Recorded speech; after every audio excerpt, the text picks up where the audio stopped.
Shalom, shalom, shalom, shalom. As always,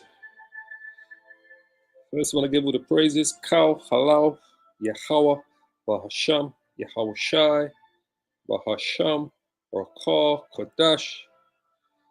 Yahweh is the Most High's name, which means He is to be. Yahweh Shai is the Son's name, which means He's the deliverer.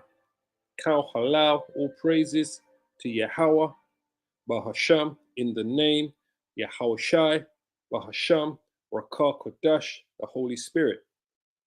So that's the Hebrew, giving praises to the Most High, to His Son Yahweh Shai, who the world ignorantly calls God and Jesus Christ. As always, double honors to the apostles of Great Millstone, who are leading this word in truth and in spirit and sincerity. And salutations to my fellow Hebrew Israelite brothers out there that are being edified by the truth of the scriptures of who we are, the true children of Israel, the Israelites, and who the other nations are. So we're going to talk a little bit about when Alexander the Great came to Jerusalem and Samaria, because there's two important factors that happened when he came to Jerusalem, when he entered Jerusalem, and when he entered Samaria. Now, as you know, Alexander the Great is prophesied in the book of Daniel, chapter 7, chapter 8. It talks about him taking down the Persians and the Medes, which we're going to talk about, which we're going to read in the book of Josephus. So the book that you see we've got open there is Josephus' book of Antiquities. Now, Josephus was someone who lived around the time of 70 AD, when Jerusalem was taken down by the Romans under Emperor Titus and his son, Emperor Vespasian and his son, General Titus. Right? And the other general was the Israelite, who was raised as a Roman. His name was Tiberius Alexander. Now, as you know, although we don't start, it says we're going to read some of this at Josephus, but basically what it's about is what we're going to read about is what happened to Alexander when he came to Jerusalem. All right, as we know, as he's prophesied in the book of Daniel, chapter 8, verse 3, where it talks about the two horns and the Persian and the Medes Empire, which really is the two horns. When it says one is higher than the other, that's the Persians and the Medes. And Alexandria is the third beast, which takes down the second beast in the book of Daniel. Now, this was prophesied roughly 200 years before Alexander began his campaign to conquer the known world. So the Hebrew Israelite prophet Daniel was inspired to write a series of prophecies about the beasts that represented great empires. All right. So when he wrote about the great ram, that was when he says, "As my eyes raised up, he looked. There was a ram standing before the water course, and it had two horns. The two horns, one tall, but the other one was higher than the other." That's the Persian and the Medes Empire. So let's just read a bit of this here. So we're going to go down to, we're in the book of Antiquities, Josephus Antiquities, chapter 8, book 11. All right. And we're going to go down to here where I've highlighted. So this is when Alexander came into Jerusalem. It says here, now Alexander, as I see, I've got highlighted there, right? So it says, now Alexander, when he had taken Gaza, he made haste to go up to Jerusalem. And Jedua, the high priest, when he heard that, he was in agony and under terror, because at first the Israelites were trying to withstand Alexander and his armies from entering Jerusalem and Israel, right? Because he was coming in from Egypt. So coming into the southern kingdom, Judah, right? Because he was entering it from Egypt. So he says, as not knowing how he should meet the Macedonians, as we always tell you, Alexander is a Macedonian. They're not actually Greeks, they're Macedonians. They're Eastern Europeans that conquered Greece and took on their customs. It says, as not knowing how he would meet the Macedonians, since the king was displeased at his foregoing disobedience, because they had put up a rebellion at first, as I said earlier, he therefore ordained that the people should make supplication and should join with him in offering sacrifice to the Most High, all right? Whom he besought to protect that nation and to deliver them from the perils that were coming upon them. Whereupon the Most High warned him in a dream, because remember, he had this dream. And this is what we're going to focus on, the dream, and we're going to focus on what happened to him when he came to Jerusalem and what happened to Alexander when he went into Samaria. It says, whereupon the Most High warned him in a dream, all right, which came upon him after he had offered sacrifice, that he should take courage and adorn the city and open the gates, that the rest should appear in white, and that the rest should appear in white garments, and that he and the priest should meet the king, right, in the habits proper to their order, without the dread of any ill consequences, which the providence of the Most High would prevent. Upon which, when he rose from his sleep, he greatly rejoiced and declared to all the warning he had received from the Most High, according to which dream he acted entirely, and so waited for the coming of the king. All right, so lucky. This is the dream that the high priest had, in saying that don't put up any resistance against Alexandra, just open the gates. This is the dream that the high priest Jadua had, or Yadua, it would have said, had, right? Saying, don't put up any resistance against Alexandra, just open the gates to him, right? And so waited for the coming of the king. So they waited for Alexandra to approach Jerusalem, because in the beginnings, the Israelites did put up resistance against Alexandra when he was coming into Tyre, one of the coastal cities, right? They was putting up resistance against him, all right, when he first came into Jerusalem, when he was entering Jerusalem. So just like what we're reading here, the high priest, in what Flavius Josephus reports on, is the siege of Tyre, all right? Tyre, right? Tyre. Alexander sent a message to the high priest in Jerusalem, asked him to send both men and provisions. And the high priest, which is Joadua, responded through messages that he had sworn a vow to the Persian king Darius III that he would not take up arms against him, and he would not go back on his word as long as Darius III yet lived. So, they had an allegiance with Darius, because at this time Alexander hadn't conquered Darius and the Persian and Medes Empire yet. So the Israelites had an agreement with the Persian Empire that they would not, go into bed with Alexander. They would not take to his side as long as Darius was alive. So Alexander was infuriated because of this. So they had rejected the request from Alexander, which led to the city of Tyre being besieged and sacked by Alexander and his men.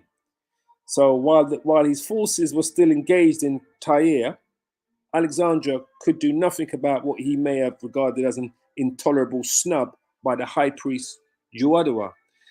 So, and that's what happened basically. So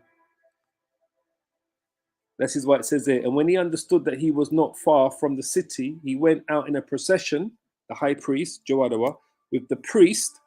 So we're here now. We're reading down here now. Right? And when he understood that he was not far from the city, he went out in a procession with the priest and the multitude of the citizens.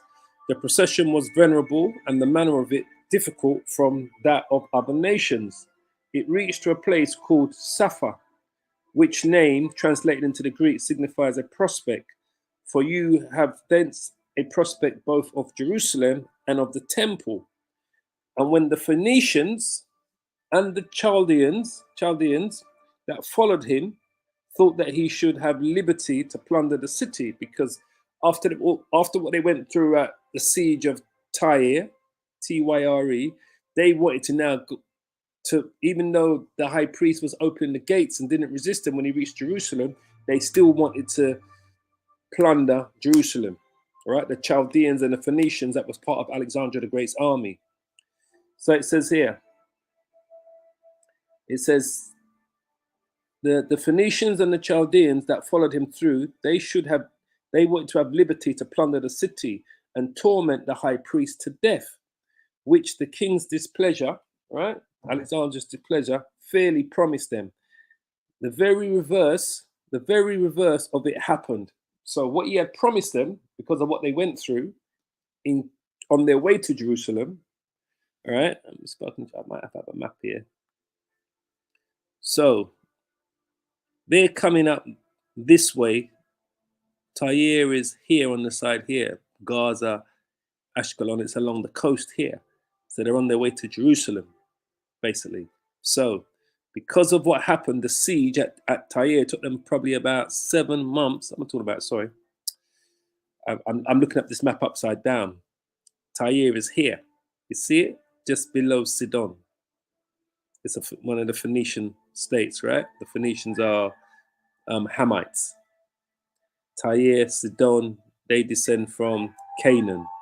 Canaan is one of Ham's sons, right? So these are cities that were inhabited by what we call today as Africans, right? Tyre. So this is the city that put up siege against Alexander on his way to Jerusalem. And because of that, because when he came into Samaria, Samaria didn't put up a siege against him, but they did in Tyre. And so when he was made his way to Jerusalem, the high priest in Jerusalem, because of the dream that he had, he said, we're going to open the gates to him, because they knew that they overran the city in Tyre. We're going to open the gates to him and just let him in. Basically, we're not going to put up any resistance against him. So this is what we're reading here. It says, for Alexander, when he saw the multitude at a distance, the high priest, in white garments, while the priest stood clothed with fine linen, the high priest in purple and scarlet clothing, with his mitre on his head, having the golden plate whereon the name of the Most High was engraved, he approached by himself and adored the name and first saluted the high priest. So Alexander approached him when he saw the name of the Most High, because remember, Alexander was a well-educated man. He could read Hebrew, right? I forget what his teacher's name was. One of those famous scholars. I forget what his name was, but he could read Hebrew, basically, all right? So he saw the name of the Most High on the breastplate on the high priest's clothes when he came in. So let's jump down to here now. It says, the Jews also did altogether with one voice salute Alexander and encompassed him about, whereupon the kings of Syria and the rest were surprised at what Alexander had done and supposed him disordered in his mind. So they didn't like what Alexander had done, the kings and those people that was coming with him, because he had other lieutenants and generals and kings that was with him, that was part of his army. They thought Alexander had lost his mind when he saw how he greeted the high priest after what they went through with the siege in the city of Tyre on their way to Jerusalem. So it says there, how it came to pass that when all the others adored him, he should adore the high priest of the Jews, right? So it says, to whom he replied, I did not adorn him, but that the Most High, who has honored him with the high priesthood. For I saw this very person in a dream. So Alexander had a dream of the high priest, right? In this very habit, when I was at Dios in Macedonia. So now he's telling his men, right, who were displeased with what Alexander had done, especially he's talking to Perenio, right? He said that he saw this high priest in a dream, and all of these high priests in their white clothing and with the breastplates on them and the name of the Most High on the breastplates. So Alexander's explaining to his generals, right, that he had a dream of this meeting that was taking place now when he had arrived to enter through the gates of Jerusalem. So he says, so Alexander says there, he says, I did not adore him. I wasn't showing all of this respect of persons, he's basically saying, but that the Most High, who has honored him with the high priesthood. For I saw this very person in a dream, in this very habit, when I was at Dios in Macedonia, who, when I was considering with myself how I might obtain the dominion of Asia, exhorted me to make no delay, but boldly to pass over the sea thither. For that he would conduct my army and would give me dominion over the Persians. Right? So this is what Alexander saw in his dream. He saw him meeting these high priests, entering through the gates of Jerusalem, all dressed in white, with their breastplates on and so forth. So he knew, for him, this was a prophecy being fulfilled, what he saw in his dream. So it says here, it says, whence it is that having seen no other in that habit, and now seeing this person in it, so the place that the high priest met Alexandra, in his dream, he saw the exact same place. Right? He saw this high priest, he saw them dressed in white, he saw them with the breastplates over them, he saw with the name of Yahweh, the Most High, on the breastplates. He saw all of this in his dream, right? Which he had when he was in Macedonia. So it says here, whence it is that having seen no other in that habit, and how seeing this person in it, and remembering that vision and the exaltation which I had in my dream, I believe that I bring this army under the divine conduct, and shall therewith conquer Darius and destroy the power of the Persians. So he knew this was a sign. He knew that that was his destiny, and this is why he showed favor to the Israelites in the southern kingdom, in the kingdom of Judah, when he entered Jerusalem. Right? He was no longer angry with them for what took place in Tyre. So when he finally arrived in Jerusalem, into the southern kingdom, because remember at this time, Israel was split into two kingdoms. The kingdom of Israel, the northern kingdom, and the kingdom of Jerusalem is the southern kingdom. All right? So he was no longer, had disdain for them, because what he saw in his dream basically was fulfilled when he arrived in Jerusalem. So he saw that as an omen, as a prophecy. So now the high priest is going to say to him, let's read here. So he says, and when he had said this to Parmenio, one of his generals, and had given the high priest his right hand, the priest ran along by him, and he came into the city. And when he went up into the temple, he offered sacrifice to the Most High, according to the high priest's direction. So they even had brought Alexander into the temple to do a sacrifice, but according to the ways of the Israelites, right? And the only people that were ever allowed to do sacrifice in the temple were who? Were the high priest. So that was now a great honor the high priest, Joada, was showing to Alexander by allowing him to do a sacrifice in the temple, but it was doing it in the exact ways of the Israelites, right? That's why it says he offered sacrifice to the Most High according to the high priest's direction. So he was directed in exactly how to do this sacrifice in the Solomon's temple. It says, and magnificently treated both the high priest and the other priests. And when he took the book of Daniel, so now when the high priest took the book of Daniel, what showed him, wherein Daniel declared that one of the Greeks should destroy the empire of the Persians. So now the high priest is showing Alexander the Great who he is in the book of Daniel. So he's taken out the book of Daniel to Alexander the Great, and he's showing him who he is in this book of Daniel, that it was prophesied about him in the book of Daniel, which we'll go to in a minute. It says, and when he took the book of Daniel, showed Alexander, wherein Daniel declared that one of the Greeks should destroy the empire of the Persians.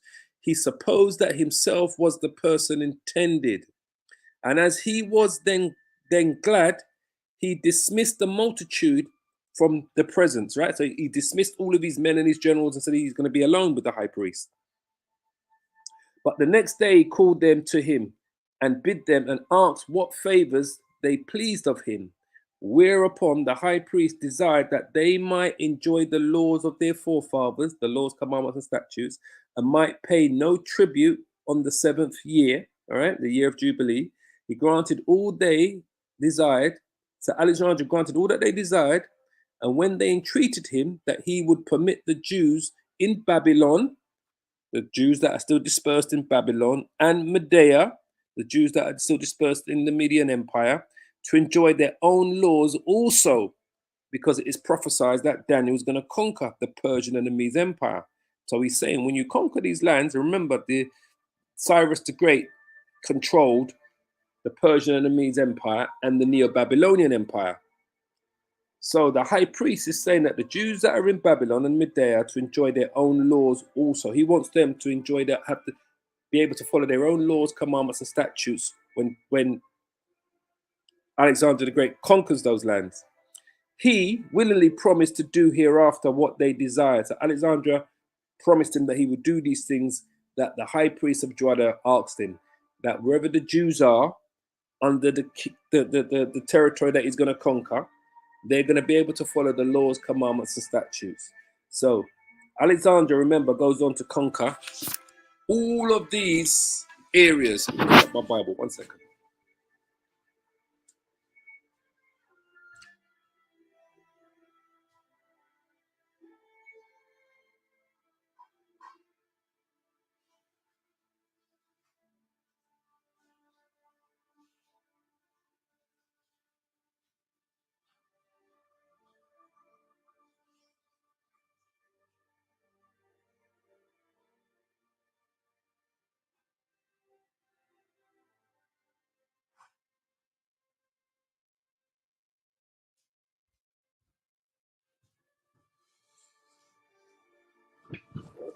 So these are all the places where Alexander the Great conquered, all right? All what you see here on this map here, right? All the way to India. See India here? Those are Elam, the Elamites. So where was this prophesied in the Bible? It was prophesied here in the Bible, right? Where it speaks about the little horn. When it says there, and out of one of them came forth a little horn, which that's Antiochus. I don't want to go straight to Antiochus. South towards east.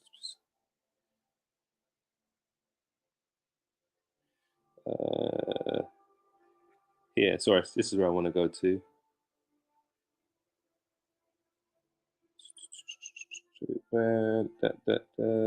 Hold on, so verse 3 first. Let's start at verse 3 first, and we're going to go down a bit. So it says here, this is what was prophesied. This is what the high priest was referring to. Daniel 8:3. It says, then I lifted up my eyes and saw, and behold, there stood before the river a ram which had two horns, the Persian and the Medes Empire. And the two horns were high, but one was higher than the other, and the higher one came up at last. So when it says one that was higher than the other, that's talking about the Persian and the Medes Empire. So the Persian Empire was the one that became more powerful than the Medes Empire when Cyrus the Great had conquered the Neo-Babylonian Empire. All right. So when it talks about the one horn that was higher than the other,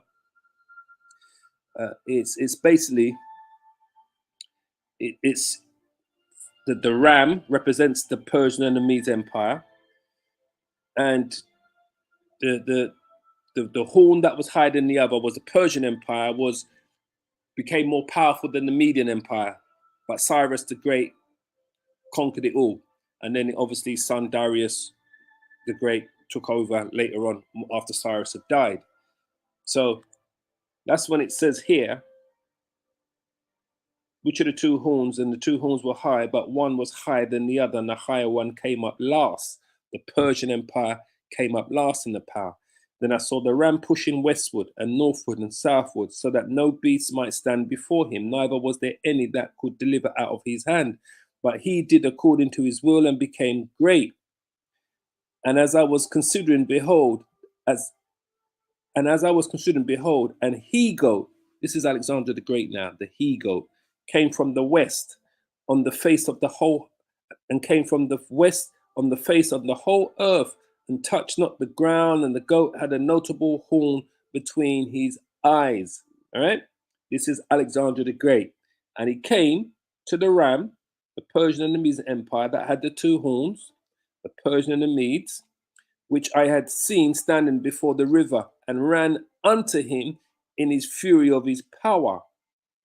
And I saw him come close unto the ram, and as he was moved with choler against him, and smote the ram, and broke his two horns, took control of the whole Persian and Medes Empire, there was no power in the ram to stand before him, but he cast him down to the ground and stamped upon him, and there was none that could deliver the ram out of his hand.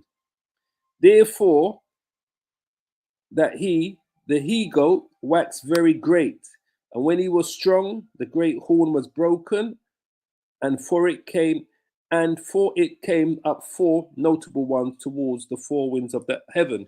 So after Alexander the Great had died, because he died around 333, 323 BC, 322 BC. He died, he was around 33 years old when he died. That's when his kingdom was broken up into four. And that's when we had now these empires, the Seleucids, the Ptolemies. You had Antigonus was one of them, but he was taken down by Lasamaeus. So you had Lasamaeus, you had Ptolemy, you had Seleucid, and who is the other one again? There's four generals, right? Because Antigonus was the lesser one, Cassander, that's his name, Cassander. And it was Lasamaeus, Seleucus, and Cassander that came against Antigonus and took him down. So the four generals that came out of the four winds that he's talking about is the Seleucid, Ptolemy, Lasamaeus, and Cassander, Alexander the Great's four generals. So when it says there, therefore the he goat waxed very great, which he did, Alexander the Great, because he conquered all of this territory here. He waxed very great. And this is what the high priest Jaddua was telling him about him, how he was in the book of Daniel's.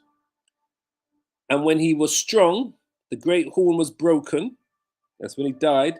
And for it came up four notable ones towards the four winds of the heavens. The four notable ones are Alexander the Great's four generals.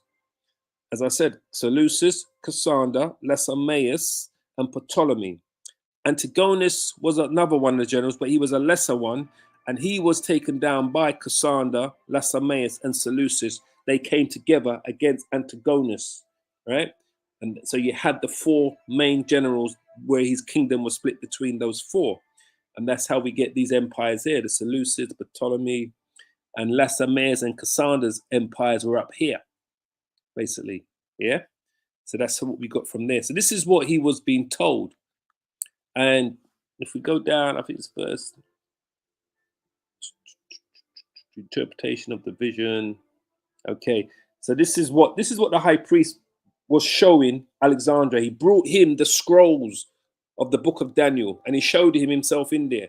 And he said, the ram which thou sawest having two horns are what? The kings of the Media and the Persian Empire. And the rough goat is the king of Grecia. And that's why the high priest said to him, it is you that's prophesied in the book of Daniel that's referred to as the king of Grecia. He was a Macedonian, and the first place they conquered was Greece. And the great horn that is between his eyes is the first king, Alexander the Great. Now that being broken, whereas four stood up for it, four kingdoms shall stand up out of the nation, but not in his power. Those four kingdoms are the four generals that ultimately split up this kingdom and created these different empires: the Seleucid Empire, the Ptolemy Empire, the Cassander, and Lasamaeus. All right, they finally created those four empires with the four generals. But this is what Josephus was writing about when he talked about the high priest, when he told him here,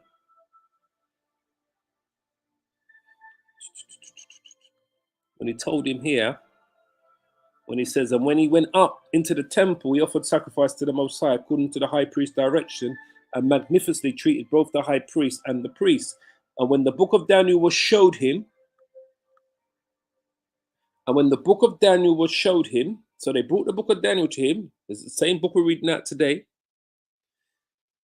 and declared that one of the Greeks should destroy the empire of the Persians. He supposed that himself was the person intended, and it was. So could you imagine how Alexander saw the Israelites? That if they had a book that prophesied about him coming to take down the greatest empire ever known at the time, the Persian and the Medes Empire, in a book that was written 200 years prior by the prophet Daniel. This is why he showed favor to them, because of the dream that he had about meeting these high priests, and then them showing in the book of Daniel and showing Alexander the Great in the book of Daniel and who he was, the king of Grecia, would reinforce him showing them favor in anything they asked. That's why when they asked him, when they asked him, he says, and whereas, oops, when it says here, and as he was then glad, he dismissed the multitude from his presence. But the next day he called them to him and bid them ask what favors they pleased of him. Whereupon the high priest desired that they might enjoy the laws of their forefathers. They didn't want to have to be worshipping any other gods or things or laws. They wanted to continue worshipping Yahweh Shem Yahweh Shai, and that they might pay no tribute on the 7th year, the year of Jubilee. He granted all that they desired, and when they entreated him that he might permit the Jews in Babylon and Media, where he's going to go to conquer, as is prophesied in the Bible, to enjoy their own laws also. So he did. So could you imagine how Alexander saw the Israelites after seeing himself in the book of Daniel, in these scrolls that were written 200 years prior to him turning up in Jerusalem? So anyway, so the next part I want to say was this part here. It says, so when Alexander, we're reading down here now. So when Alexander had thus settled matters at Jerusalem, he led his army into neighboring cities. So once he settled matters in Jerusalem, he now led his army into the northern kingdom. All right. So it says here, this is what I wanted to see here. And when all the inhabitants to when he came received him with great kindness, the Samaritans who had then Shechem for their metropolis. So he's coming to the northern kingdom now. All right. He's coming to the northern kingdom. And remember, the northern kingdom, where you're going to see, we're going to show you. So he's coming to the northern kingdom. He's coming to the city of Shechem here. All right. That's the metropolis. The metropolis. So that's the main city of that's like the London or the New York of the northern kingdom. All right. He's come into there and they've welcomed him with open arms because they've heard how favorably he's dealt with the Israelites in the kingdom of Judah, in the southern kingdom. So they've welcomed Alexander with open arms, right? It says there, and when all of the inhabitants to whom he came received him with great kindness, the Samaritans, as it was referred to as Samaria, the northern kingdom, who then had Shechem for their metropolis, a city situate at Mount Gerizim and inhabited by apostates of the Jewish nation. So who are these apostates of the Jewish nation? These apostates were these same people that were brought into the promised land by the king of Assyria. So it says here, and you're going to see, it says, for the children of Israel walked in all the sins of Jeroboam, which he did. They departed not from them until the Lord removed Israel out of his sight, as he had said by all his servants, the prophets. So was Israel carried away out of their own land to Assyria unto this day. So they were taken out of the land of Israel. All right. So Josephus is writing about what took place when Alexander the Great came into the southern kingdom. All right. So I'm going to show you how crafty these people are. No different than what you see happening today happened back then. It says here, it says, for such is the disposition of the Samaritans, right? As we have already elsewhere declared, that when the Jews are in adversity, all right? So we're reading from here now. It says, for such is the disposition of the Samaritans, as we have already elsewhere declared, that when the Jews are in adversity, they deny that they are kin, that they are the kindred to them. And then they confess the truth. They say who they are. Who are they? This is who they are. When they're in adversity, in the kingdom of Samaria, the northern kingdom, right? Here, It says, when the Israelites in the southern kingdom is in adversity, they deny that they are Jews and they actually confess who they truly are, right? That's what they do. Anytime they see the southern kingdom in adversity, they confess who they truly are. They deny, they say, oh, no, no, no, we're not the Jews, right? Just like what we're reading here. It says, for such is the disposition of the Samaritans, the northern kingdom, right? As we have already elsewhere declared, that when the Jews are in adversity, they deny that they are of kin to them, and then they confess the truth, right? So who are they? It says here, cities of Israel filled with strangers. This is who they are. These are the strangers in the land. This is why the Lord said to the Israelites, right, in Matthew 10 and 5, go not into the way of the Gentiles or to any of the city of the Samaritans, enter ye not, but go to the lost sheep of the house of Israel. And when you go, preach, saying the kingdom of heaven is at hand. Why? Because those people that were in Samaria in the northern kingdom were not the Israelites. This is who they are. And the king of Assyria brought men from Babylon, and from Cuthah, and from Ava, and from Hamath, and from Sepharvaim, and placed them in the cities of Samaria instead of the children of Israel. And they possessed Samaria and dwelt in the cities thereof. This is what they did.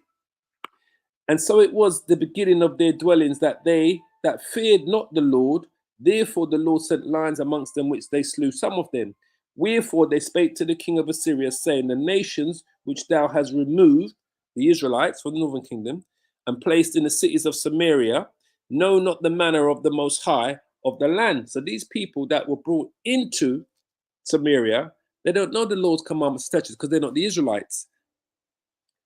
Know not the manner of the Most High of the land. Therefore he has sent lions amongst them, and behold, they slay them, because they know not the manner of the Most High of the land.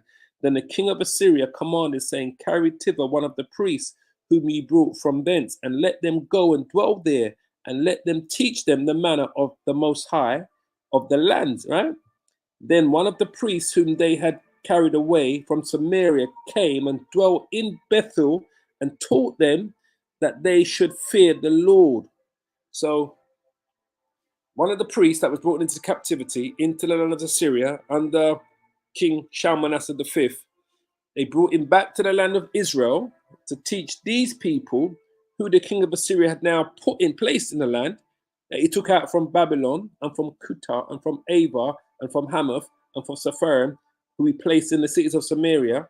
He took one of the priests who was taken away into captivity in the land of Assyria, took one of the high priests and brought them back to the land of Israel, to the northern kingdom, to teach them the laws. It says, then one of the priests whom they had carried away from Samaria came and dwelt in Bethel, and taught them how they should fear the Lord. This is what they did. So when we go to John 4 here, when it talks about the woman of Samaria, this is why the Lord said this to her, because those people in the land of Samaria, right, were these people here that came from Babylon, Cuthah, Ava, and Hamath, and from Sepharvaim, who were placed in the cities of Samaria. Where is Samaria? Samaria is what they refer to as the northern kingdom. The kingdom of Israel was called Samaria. That's why you see the star there. Samaria, that's what they called it. These were heathens that were brought into the land. The northern kingdom Israelites were taken out of the land. So when Alexander came into Israel in 330 BC, into the northern kingdom, it was heathens living in the northern kingdom. All right. So by the time the Lord was on the scene, Yahushua and the prophets and the disciples, these same heathens were living in the northern kingdom that came from Babylon and Cuthah and Ava and Sepharvaim, that the king of Assyria brought into the land. Why did they know the customs of the Israelites? Because the king of Assyria sent them what? Then one of the priests, the high priest, whom they had carried away from Samaria, came and dwelt in Bethel and taught them how they should fear the Lord. This is why this conversation took place. The woman of Samaria. Then cometh a woman of Samaria to draw water. Yahushua says unto her, give me to drink. for his disciples were gone away unto the city to buy meat. Then says the woman of Samaria unto him, how is it that thou, being a Jew, askest drink of me, which am a woman of Samaria? So she knew that she wasn't an Israelite. She knew she was one of those people that come from either Babylon or Kuta or Ava or Sepharim that was brought into the land. For the Jews have no dealings with the Samaritans, because the southern kingdom, all the way back to Alexandria, knew these people in the land were not Israelites. And we're going to show you. And Josephus knew this as well. So it says here, Yahweh answered and said unto her, if thou knewest the gift of the Most High, and who it is that says to thee, give me to drink, thou would have asked of him, and he would have given thee the living water, which is the word, right? The woman says unto him, sir, thou hast nothing to draw with, and the well is deep. From whence then hast thou that living water? She didn't understand that the Lord was talking about the word, the scriptures, right? The word of the Most High and the prophets, and the word of Yahweh Shai. That's the living water, the Bible, the scriptures. So he says unto her, she says, the woman says unto him, sir, thou hast nothing to draw with, and the well is deep. Because she's now talking about actual water. From whence then thou hast that living water? Art thou greater than our father Jacob, right? Which gave us the well and drank thereof himself and his children and his cattle. So she thinks her forefathers are Jacob. She says, art thou greater than our father Jacob? Just like how those so-called Jews today in the land of Israel think their forefather is Jacob. Their forefather is Esau. They're the Edomites. But they are thinking just like this woman in Samaria. They think they are the Israelites because they were taught the ways of the children of Israel. They were taught the laws, commandments, and statutes, the high holy days. So now your average so-called Jew believes he's an actual Jew. He doesn't know no better. The high priest, the elites of these so-called small hats, the high priests, you know, the ones, the so-called elites, you know, the aristocracy of these people, they know that they are not the Jews of the Bible, the biblical Jews. But the average John Doe and Jane Doe, who calls herself a so-called Jew, truly believes that she's a Jew or he's a Jew because they were taught this by their fathers and their forefathers and their forefathers, just like how this woman in Samaria was taught this. That's why she says to Yahweh Shai, art thou greater than our father Jacob, which gave us the well and drank thereof himself and his children and his cattle? Yahweh Shai answered and unto her, whosoever drinks of this water shall thirst again. But whosoever drinks of the water I shall give him, which is the word, shall never thirst. The word, salvation. What water is that? That water that Yahweh Shai is speaking of is salvation, right? This is why he said to the disciples, these 12 Yahweh Shai sent forth and commanded them, saying, go not into the way of the Gentiles, or into any city of the Samaritans, enter ye not. Into any city of the Samaritans, the northern kingdom. Don't go into any of them. Because the Lord know who was up in those places.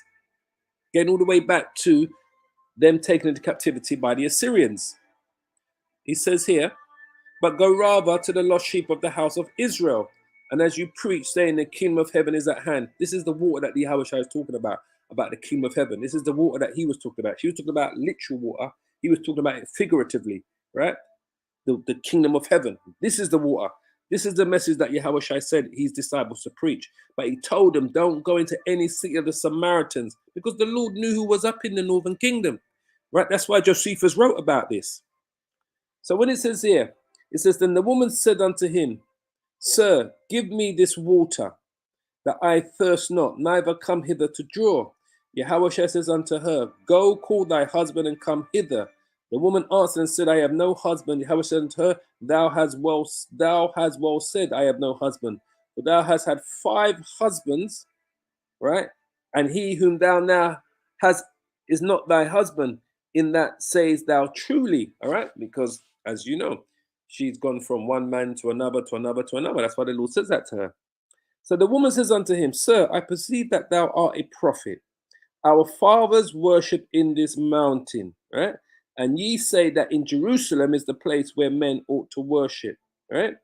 Yahweh says unto her, Woman, believe me, the hour cometh when ye shall neither in this mountain, and this is what we are telling those so-called Jews today, nor yet at Jerusalem worship the Father. Ye worship you know not what. We know what we worship. Why? For salvation is of the Jews. So Yahweh is telling us straight, you know not what you worship. We know what we worship because salvation is of the Jews. Because what she was worshipping is what her forefathers brought into the northern kingdom, which we're going to show you here.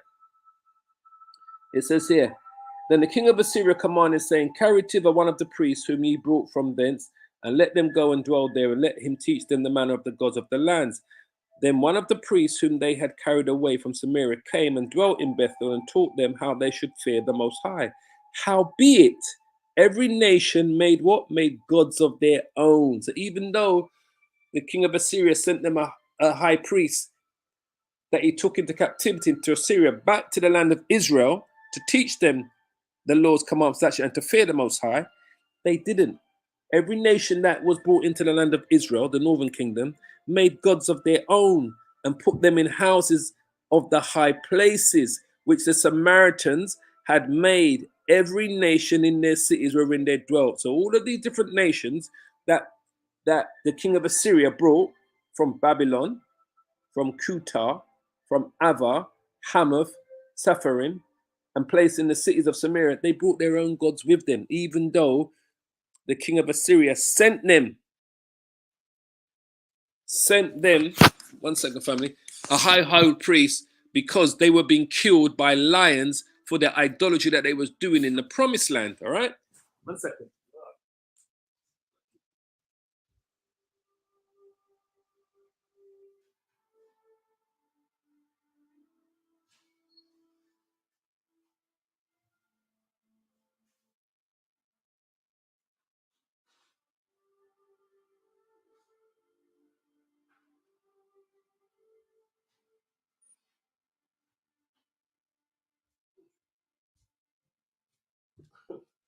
So lucky.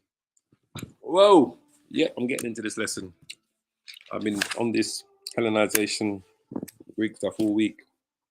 So this is what they were doing. Howbeit, every nation made gods of their own and put them in the houses of the high places which the Samaritans had made, every nation in their cities wherein they dwelt. And the men of Babylon made Succobenoth, and the men of Kutar made Nergal. These are the gods that they set up and were worshipping in the land of Israel, even though the king of Assyria, Shalmaneser, sent them a priest, an Israelite priest, that he took into captivity back to the land to teach them the laws, commandments, and statutes because of what was happening to them when the lions were killing them. All right, they was being attacked by a wild beast in the land because of their idolatry. The men of Hamas made Ashima, and the Abites made Nibaz and Tartak, and the Sepharvites, I know I'm not pronouncing these words right, the Sepharites burnt their children in the fire to human sacrificing to Andramelech and Anamelech, the gods of Sepharim. So they feared the Lord and made unto themselves of the lowest of them priests of the high places. They made their own priests, right? Which sacrificed for them in the houses of the high places, which did their sacrifice in all of these different high places that they created, from all of these different nations that were brought into the land, into the northern kingdom. So it says there, they feared the Lord and served their own. They feared the Lord, but they served their own gods, after the manner of the nations whom they carried away from thence. Unto this day they do after the former manners. They fear not the Lord, neither do they after their statutes, or after their ordinances, or after the laws of commandments, which the Lord Yahweh commanded the children of Jacob, whom he named Israel. Right? So this is what they were doing. They were worshiping their own God. So when she says here, when the woman of Samaria says here to Yahweh Shai, when she says, our fathers worship in this mountain, what were they worshiping? All of these idolatrous gods that they created. And ye say that in Jerusalem is a place where men ought to worship. That's why Yahweh says unto her, Woman, believe me, the hour cometh when you shall neither in this mountain nor yet in Jerusalem worship the Father. And we say the same thing to these so-called Jews today. The hour is coming that they're not going to be in that land of Israel, worshipping their false gods and believe going into the wall and praying. They call it the Wailing Wall, and with all of the idolatry that's going on in the land of Israel today, right? It says, ye worship you know not what. We know what we worship. We know what we worship. For salvation is of the Jews. Israelites only can receive salvation. We know what we worship. Yahweh Bashim Yahweh Shai, the Most High, and the Son Yahweh Shai, who the world ignorantly calls God and Jesus Christ. We know what we worship. So we go back to Josephus here. All right. And he says here, it says, for such is the disposition of the Samaritans in the northern kingdom, right? Those heathens, as we have already elsewhere declared, that when the Jews are in adversity, they deny that they are kin of them. So when the real Israelites are in adversity, those in the northern kingdom, those heathens, they deny that. They say, oh, we're not Jews, right? And then they confess the truth. Then they tell you who they truly are. They come from out of the Assyrian Empire. They were brought into there by Shalmaneser V. They are Babylonians. They're Avon. They're from Syria. They're from Hamath. They're from Kutar. You know, that's who they are. But when they perceive, this is how these devils operate. When they perceive that some good fortune has befallen them, they immediately pretend to have communion with them, saying that they belong to them and derive their genealogy from the posterity of Joseph, Ephraim, and Manasseh, the northern kingdom. So the same thing with these so-called Jews today. They know when they say that they are, you know, the so-called Ish people, when they say that's who they are, they know all of the benefits that comes from it. This is why they use it so much. This is why they use the anti-Sem card all the time. They know all of the benefits that come from the anti-Sem card. So they're using it. That's why they won't ever give up and truly say, look, we're not the true, we're not the biblical Jews. We are converts. They won't say that because they see all of the benefits that they've been able to derive from continuing and calling themselves, you know, the children of Israel. And they are not the children of Israel.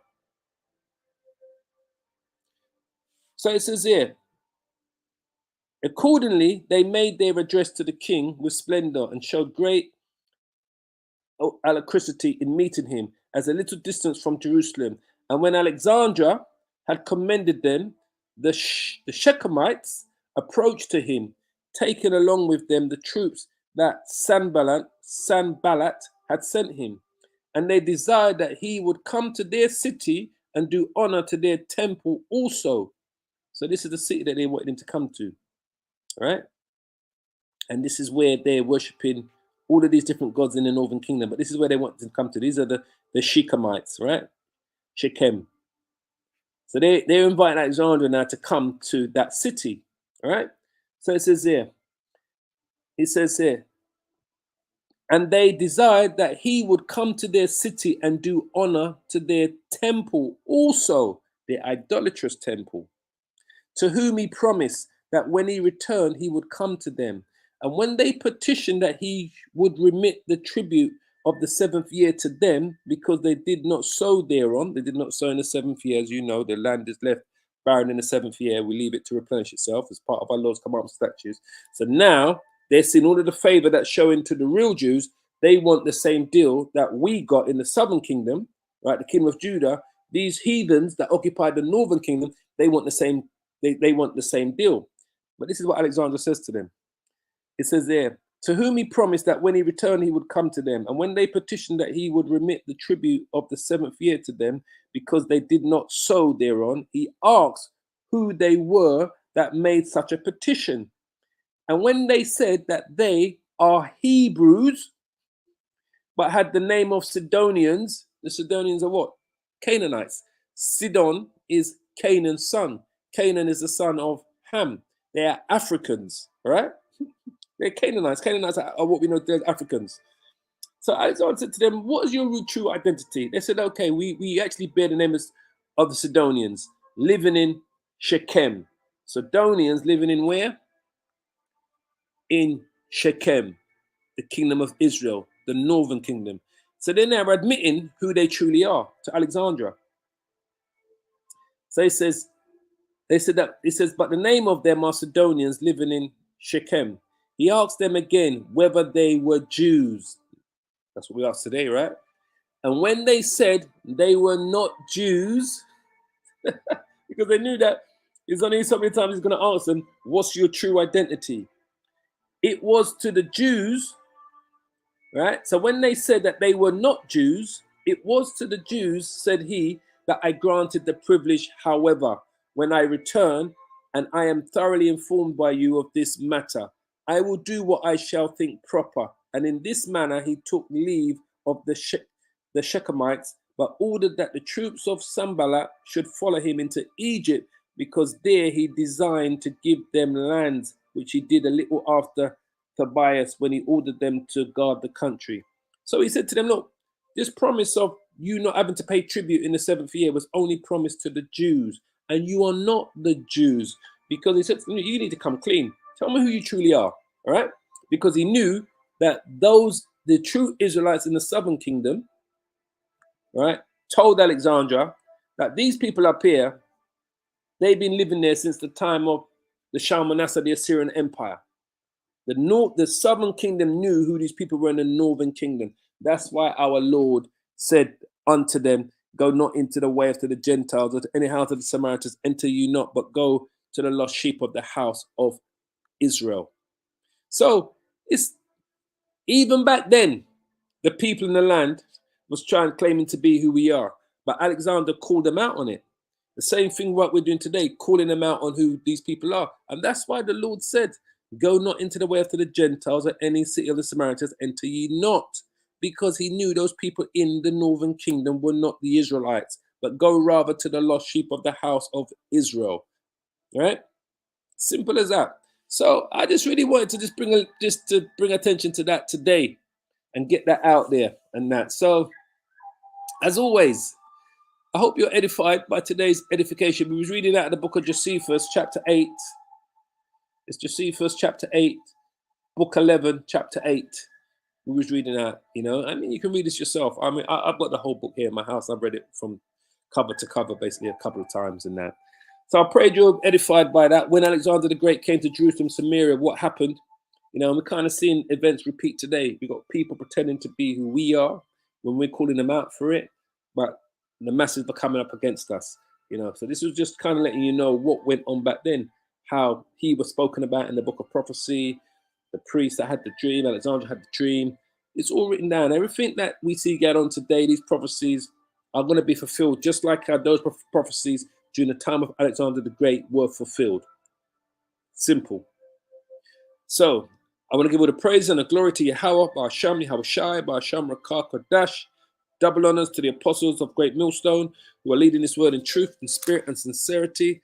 As always, keep praying, keep safe, and hold on to this truth until we meet again, family. All right? This was a little bit of history today and a little bit of prophecy we kind of focused on today.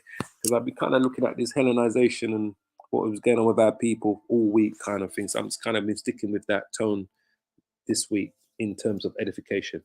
So shalom, shalom, shalom, family. All praises.